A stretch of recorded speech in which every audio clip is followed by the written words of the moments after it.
Good morning. As we continue this journey through Holy Week, listen to Jesus' words as he speaks about his betrayal. I am reading from John chapter 13, verses 21 to 31. And after saying this, Jesus was troubled in spirit and declared, "Very truly I tell you, one of you will betray me." And the disciples looked at one another, uncertain of whom he was speaking. One of his disciples, the one whom Jesus loved, was reclining next to him. So Simon Peter therefore motioned to him to ask Jesus of whom he was speaking. So when reclining next to Jesus, he asked him, "Lord, who is it?" And Jesus answered, "It is the one to whom I give this piece of bread when I have dipped it in the dish." So when he had dipped the piece of bread, he gave it to Judas, son of Simon Iscariot.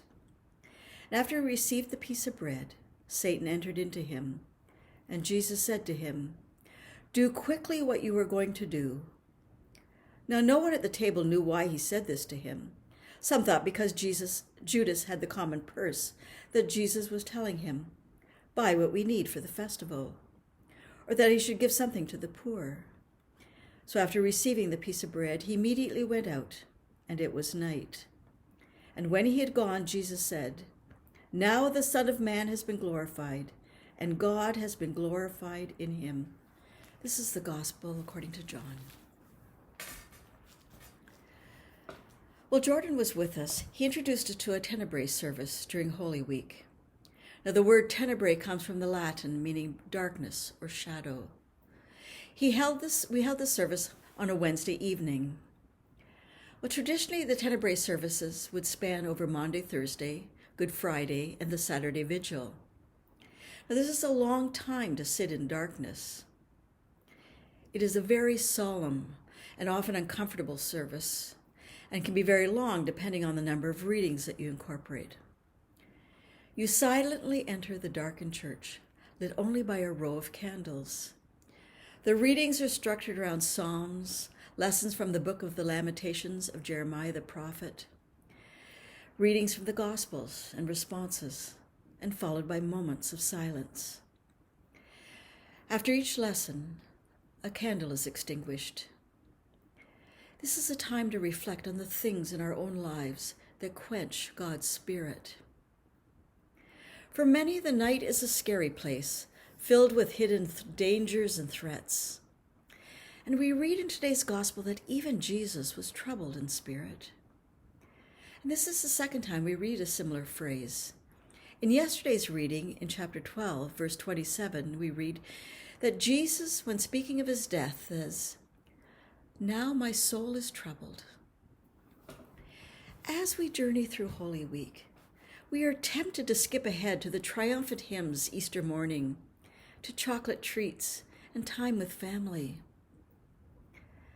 But there will be moments when we are asked to walk in the shadows of life. Illness, broken relationships, financial worries. And it takes courage to trust that God is walking with us, that in this time of grief there will come gifts of healing and spiritual growth. Well, one by one, the candles are extinguished, leaving only the Christ candle burning. And then even that candle is hidden. And we know Christ's light never goes out, but we all share those moments when we feel God is distant and we can't feel her presence.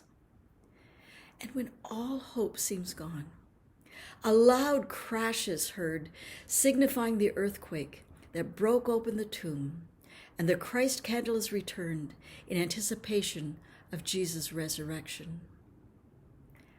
God will not leave us in despair. Her light will penetrate even the darkest of times, and even if times feel like only a trickle.